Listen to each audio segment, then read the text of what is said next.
নিয়মিত সার্ভেল করা লাগবে। কারণ কারো যদি হাম হয়ে যায় তাহলে যাতে দ্রুত শনাক্ত করে তাকে আইসোলেট করে ফেলা যায়, খুব বেশি যাতে হামটা না ছড়ায়। তো এই দুইটা কার্যক্রম পাশাপাশি চলতে থাকার কথা, এবং আমাদের জনস্বাস্থ্যের কাঠামো কতখানি মজবুত সেটার উপরে নির্ভর করবে আসলে হাম যখন একজনের হচ্ছে সেটা কি 2, 3, 4 জনে ছড়াচ্ছে নাকি 15 জনে ছড়িয়ে যাচ্ছে। এবং এবার আউটব্রেকটা কিন্তু আমাদেরকে একেবারে চোখে আঙুল দিয়ে দেখিয়ে দিয়েছে যে আমাদের জনস্বাস্থ্যের কাঠামো কতখানি দুর্বল। যে কোনো আউটব্রেকে তথ্য খুব গুরুত্বপূর্ণ হয়। জনগণ কি শঙ্কিত হবে নাকি আশ্বস্ত হবে সেটা নির্ভর করবে কতখানি মানসম্মত তথ্য আমাদের যারা রেসপন্সিবল আছেন তারা দিতে পারছেন। আউটব্রেকটা নিয়ন্ত্রণ কতখানি হবে সেটাও ডিপেন্ড করবে তথ্যের উপর, এবং চিকিৎসাটা কতখানি সমন্বিতভাবে দেওয়া যাবে সেটাও নির্ভর করবে তথ্যের উপর। তো এই তিনটা কাজের ক্ষেত্রে আমরা কোথায় আছি? সাধারণত যখন আমরা শুনতে পাবো যারা দায়িত্বশীল আছেন, মন্ত্রণালয়ে যারা আছেন তাদের কাছ থেকে যে এতজন বাচ্চা হামে আক্রান্ত হয়েছে, তার মধ্যে এতজন সুস্থ হয়ে গেছেন, এতজন আনফরচুনেটলি পাসড অ্যাওয়ে, বাট আমরা XYZ মেজার্স নিচ্ছি, এই তথ্যটা কি আমাদের কাছে আছে? এই কয়েকদিন আগে আমি দেখলাম স্বাস্থ্য মন্ত্রণালয়ের একটা প্রেস কনফারেন্সে রিপোর্টাররা খুব সাধারণ একটা প্রশ্ন করেছেন যে কতজন বাচ্চা এখন পর্যন্ত মারা গেছে, সেটার সুনির্দিষ্ট তথ্য নাই। এখন যদি জিজ্ঞেস করি বা কোনো ওয়েবসাইটে গিয়ে সরকারি ওয়েবসাইটে এই বেসিক ইনফরমেশনটা কি আছে? কতজন আক্রান্ত, কতজন সাসপেক্টেড, কতজন কনফার্ম, কতজন বাচ্চা মারা গেছে, এই তথ্যটাই নাই। তাহলে তো কেস ম্যাপিং, কন্ট্যাক্ট ট্রেসিং মনে হচ্ছে যে খুবই অ্যাডভান্স সায়েন্স, কিন্তু আসলে তো তা না।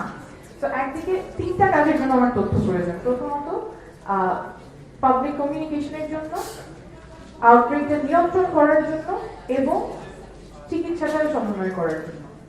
আউটব্রেক নিয়ন্ত্রণে কিভাবে তথ্য হেল্প করবে?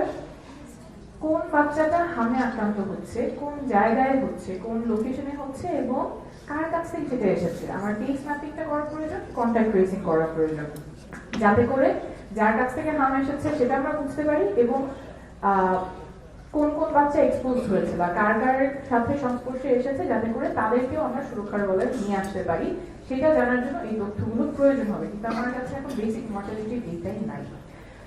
ট্রিটমেন্টের জন্য প্রয়োজন তথ্য, কারণ কোন বয়সের বাচ্চাদের হাম হচ্ছে, তারা কি টিকা পেয়েছে কি পায়নি, প্রথম ডোজ পেয়েছে না দ্বিতীয় ডোজ পেয়েছে, বয়স হয়েছে কিনা, কমপ্লিকেশনস এর হার কেমন, কোন কোন জটিলতা হচ্ছে, সেগুলো জানার প্রয়োজন হবে।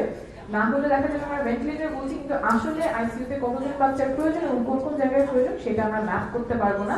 এবং প্ল্যানিং এর ক্ষেত্রেও সমন্বয় হবে, যেটা আমরা শুনছিলাম যে টিকা আছে কিন্তু সিরিঞ্জ নাই, তো এটা কিভাবে, মানে এটা তো হতে পারে না। একটা আমি যদি টিকা কার্যক্রম দিই, আমার তো এই সবকিছু একসাথে প্ল্যানিং করে আসার কথা। তো এই যে সমন্বয়হীনতা, it is not just inefficiency, it is governance failure and it does cost life. এই যে বিভিন্ন ধাপে inefficiency, mismanagement and governance failure, সেখানে ভুক্তভোগী হচ্ছে কিন্তু সাধারণ জনগণ। এগেন আউটব্রেকে খুব গুরুত্বপূর্ণ হচ্ছে স্ট্রং পাবলিক হেলথ কমিউনিকেশন। একেবারেই বাচ্চার বাবা মা যারা আছেন, যারা এফেক্টেড হচ্ছে, তাদের নাভিশ্বাস হচ্ছে এর মধ্যে। কারণ আসলে করণীয় কি, এটা কিন্তু আমরা এখনো খুব স্পষ্ট না। যাদের বাচ্চার জ্বর আসছে তখন কি তারা ডাক্তারের কাছে যাবেন, কখন ডাক্তারের কাছে যাবেন, র্যাশ হলে ডাক্তারের কাছে যাবেন, কোন লক্ষণ দেখা দিলে ডাক্তারের কাছে যাবেন, কোথায় যাবেন, সেটা কি উপজেলা স্বাস্থ্য কমপ্লেক্সে যাবেন, নাকি মেডিকেল কলেজ হাসপাতালে যাবেন, বিভাগীয় হাসপাতালে যাবেন, নাকি আইসোলেট করবেন, ঘরে রাখবেন।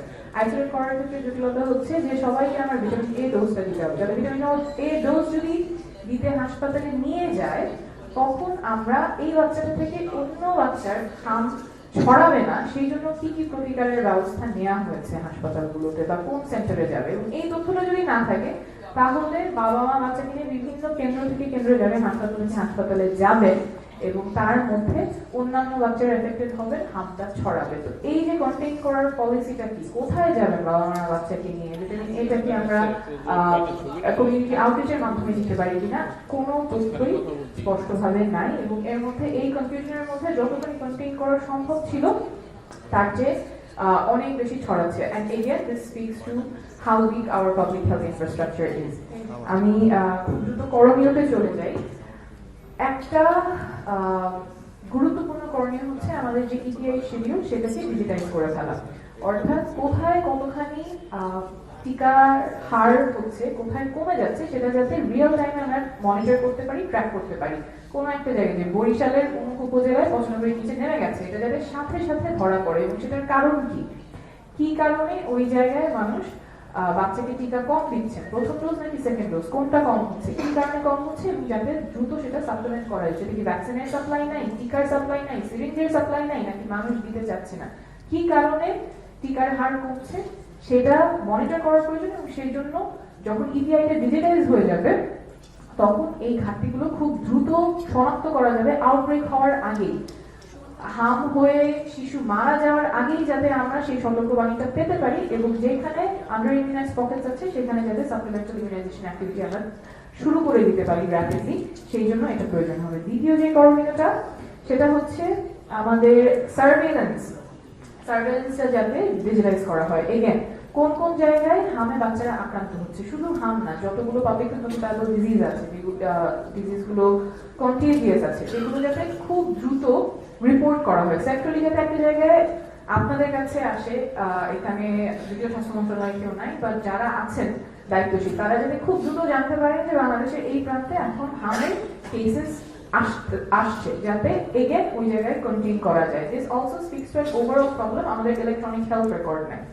যদি ইলেকট্রনিক হেলথ রেকর্ড থাকতো, অর্থাৎ প্রত্যেকটা মানুষের স্বাস্থ্যের রেকর্ড, কোন কোন রোগে আক্রান্ত হচ্ছে, কি কি চিকিৎসা পাচ্ছেন, চিকিৎসার মান কেমন, সেগুলো একটা ইলেকট্রনিক হেলথ রেকর্ড থাকলে খুব সহজে মনিটর করা যায় এবং সেখান থেকেও বোঝা যায় যে আমাদের কোন কোন রোগের প্রাদুর্ভাব বেড়ে যাচ্ছে এবং সেই অনুযায়ী জনস্বাস্থ্যের যে পদক্ষেপগুলো আছে, যেগুলো একেবারে নতুন কিছু না, এটা একেবারেই গণিতের মতো যে আসলে 95% এর নিচে নেমে গেলে আউটব্রেক আসবে। তো এটা তো it's not nothing that we don't know, it's not magic, it's a math, but কেউ এই গণিতটা মনিটর করছিলেন না, যে জন্য আমরা এখন এই অবস্থায় আছি।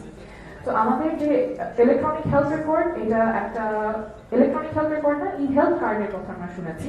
ইলেকট্রনিক হেলথ রেকর্ড যদি করা যায়, যেখানে আসলে সব মানুষের রোগগুলো একটা জায়গায় আপলোডেড হবে এবং সেখান থেকে অ্যানোনিমাইজ হলেও মনিটরড হবে যে কোন জায়গায় আপটেক হচ্ছে, কোন জায়গায় এই প্রাদুর্ভাবগুলো বেড়ে যাচ্ছে, এবং যেগুলো পাবলিক কমিউনিকেবল ডিজিজ সেখানে অ্যানোনিমিটি তা সরায় নেওয়া হয়, যাতে বোঝা যায় যে এই মানুষটা থেকে যাতে অন্য কারোর কাছে না ছড়ায়, কন্টিনিউ মেজার্স গুলো যাতে নেওয়া যায়। তো সেটা হবে সেকেন্ড করণীয়।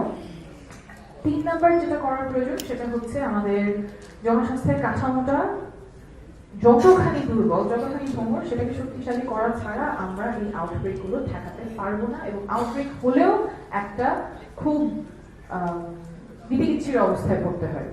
কোভিডের সময় যেমন হয়েছে, হামের সময় এখন হচ্ছে, আমরা জানি না আসলে কোথায় কার ট্রিটমেন্ট লাগবে। একদিকে বলা হচ্ছে যে বেড আছে, কিন্তু আপনারা সাংবাদিকরা যখন যাচ্ছেন দেখছেন হাসপাতালে রোগীরা ফ্লোরে শুয়ে আছে, একই বেডে 3 জন বাচ্চা ট্রিটেড হচ্ছে, আইসোলেশনের ব্যবস্থা নাই।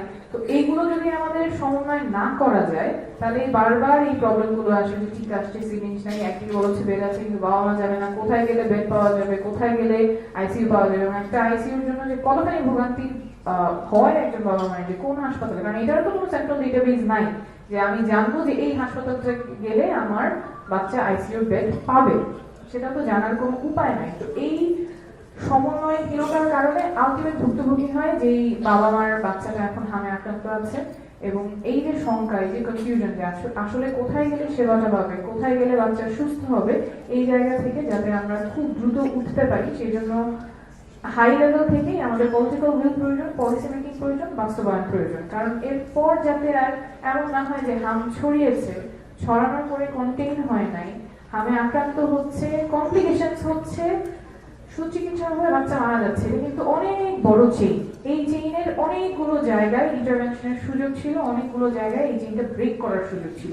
তারপরে আমাদের টনক নড়ছে এবং তারপরে আমরা কিছু সাপ্লিমেন্টারি ইমিউনাইজেশন অ্যাক্টিভিটি, কিছু কার্যক্রমের কথা বলছি। তার অনেক আগেই যাতে আমরা সতর্ক হতে পারি এবং যেই কন্টেইনমেন্ট পলিসি সারা বিশ্ব জুড়েই আছে। মিজলস আউটব্রেক যে শুধুমাত্র বাংলাদেশে হয় এমন না, বিশ্বের অনেক দেশে এখনো বর্তমানে মিজলস আউটব্রেক চলছে, কিন্তু পাবলিক হেলথ ইনফ্রাস্ট্রাকচার যদি স্ট্রং থাকে তখন সেটা খুব দ্রুত কন্টেইন করে ফেলা যায় এবং শিশুদের মৃত্যুর মুখোমুখি হতে হয় না। তো আমরা যাতে খুব সতর্কতার সাথে শুধুমাত্র রেজাল্টের জন্য না, অন্যান্য যে অসুস্থতাগুলো আছে যেগুলো পাবলিক হেলথ ইনফ্রাস্ট্রাকচার দুর্বল থাকে এবং এই যে ব্যবস্থা যেখানে সমন্বয় নেই, আরেকটা কোয়েশ্চেন আছে আমি একদম শেষ করে ফেলছি। কোথায় আমাদের ঘাটতি আছে সেটা যাতে আমরা খুব দ্রুত ধরে ফেলতে পারি এবং সেই অনুযায়ী যাতে পদক্ষেপ নিতে পারি, এইটা আমাদের মনে হয় সবচেয়ে বড় শিক্ষা হওয়া উচিত। আমরা যেহেতু মানে প্যানেলে আসলে আমরা এখানে বসে কথা বলার পরিকল্পনা করেছি, যেহেতু ওখানে পাবলিক ডিমান্ড, ওখানে গিয়ে কথা বলার। আপনার কাছে আমার আরেকটা প্রশ্ন, আমি জানি না পরবর্তীতে আমি ফিরে আসতে পারবো কিনা, খুব ছোট করেই জানতে চাই যে আমরা দেখেছি নির্বাচনী ইশতেহারে সরকার বলেছে যে বিভিন্ন শিক্ষা প্রতিষ্ঠানের ভেন্ডিং মেশিন স্থাপনের কথা, যেটা কিনা মাসিক স্বাস্থ্য সুরক্ষার ক্ষেত্রে আমি বলবো অবশ্যই একটা যুগান্তকারী সিদ্ধান্ত। আমরা যারা এখানে এই ক্ষেত্রে কাজ করি, আমরা দেখেছি যে মাসিক স্বাস্থ্য ব্যবস্থাপনা এবং এর সাথে সাথে আসলে প্রজনন স্বাস্থ্য সুরক্ষার বিষয় প্রয়োজনীয় জ্ঞান কিন্তু খুবই গুরুত্বপূর্ণ। কিন্তু বিভিন্ন সময় আমরা যখন এই উদ্যোগগুলো নিয়েছি দেখেছি আমরা নানা ধরনের প্রতিবন্ধকতার মুখোমুখি হয়েছে, এমনকি পাঠ্যক্রমে বিষয়টা অন্তর্ভুক্ত করা হয়েছিল এবং পরবর্তীতে সেটা থেকেও আসলে একটা অস্পষ্ট অবস্থান নিয়েছে কিংবা আমরা সামনে এগোতে পারিনি। তো আপনার যে রাজনীতির পরিচয়, বাইরে আরেকটা পরিচয় আছে, আমরা সবাই জানি আপনি চিকিৎসক, সেই জায়গা থেকে আপনার কাছে মনে হয় যে এটা নিয়ে আসলে আমরা কিভাবে আগাতে পারি এবং সরকারকে সঙ্গে নিয়ে যদি আমরা আগাতে চাই আসলে আমরা একসঙ্গে কিভাবে কাজ করতে পারি? Thank you. আমি আর বেশি সময় নিব, আমি জানি অনেক সময় নিয়ে ফেলেছি, বাট আমার মনে হয় এটাও আমার পাবলিক হেলথ ইনফ্রাস্ট্রাকচারেরই অংশ। কারণ স্বাস্থ্যের বিষয়ে যখন আমি তথ্য না দিতে পারছি তখন অনেকগুলো অসুস্থতা যেটা আসলে ঠিক সময়ে চিকিৎসা পেলে আর প্রকট হতো না সেটা অনেকখানি প্রকট হয়ে যায়। মাসিকের কথা যেটা বললেন, কিশোরীরা অনেক স্বাস্থ্য সমস্যার সম্মুখীন হয় কিন্তু জানে না যে এটা স্বাস্থ্য সমস্যা, এটা স্বাভাবিক না। মাসিকের সময় প্রচন্ড ব্যথা হওয়া সেটা স্বাভাবিক না, অনেকেই আমরা ধরে নিই এটা স্বাভাবিক এবং সেক্ষেত্রে তার যাওয়ারও জায়গা থাকে না। হয়তো মা নানির কাছে তারা প্রশ্ন করবে কিন্তু তারা তো আর মেডিকেলি ট্রেন না বোঝানোর জন্য যে আসলে কোন সময় তার স্বাস্থ্য ব্যবস্থার সহায়তা নিতে হবে, ডাক্তারের কাছে যেতে হবে, কোন সময়ে হয়তো সেটা বাসায় ম্যানেজ করা সম্ভব। তো এই তথ্যের ঘাটতি এবং শুধুমাত্র কিশোরীদের জন্য না, ইভেন মেনোপজের পরে যদি কারো ব্লিডিং হয় সেটা যে আসলে একটা সেটা যে একটা ক্যান্সারের লক্ষণ সেটা কতজন মানুষ জানে, এটাও কিন্তু আমাদের জানানোর উপায় নেই। তো এটা অ্যাক্রস দি এইজেস এই গ্যাপটা আছে এবং তথ্যের গ্যাপ থাকলে বিশেষ করে স্বাস্থ্যের ক্ষেত্রে তথ্যের ঘাটতি জীবন বাঁচানো এবং মরার মধ্যে একটা পার্থক্য করে দেয়। তো সেই ক্ষেত্রে আসলে আমাদের সব ধরনের স্টেক হোল্ডার, সব ধরনের অ্যাক্টরসকে একসাথে আসতে হবে যাতে তথ্য ঠিক সময়ে ঠিক মানুষের কাছে পৌঁছাতে পারে এবং স্বাস্থ্য সেবাটা যাতে তারা সঠিক সময়ে নিতে পারে। অনেক ধন্যবাদ।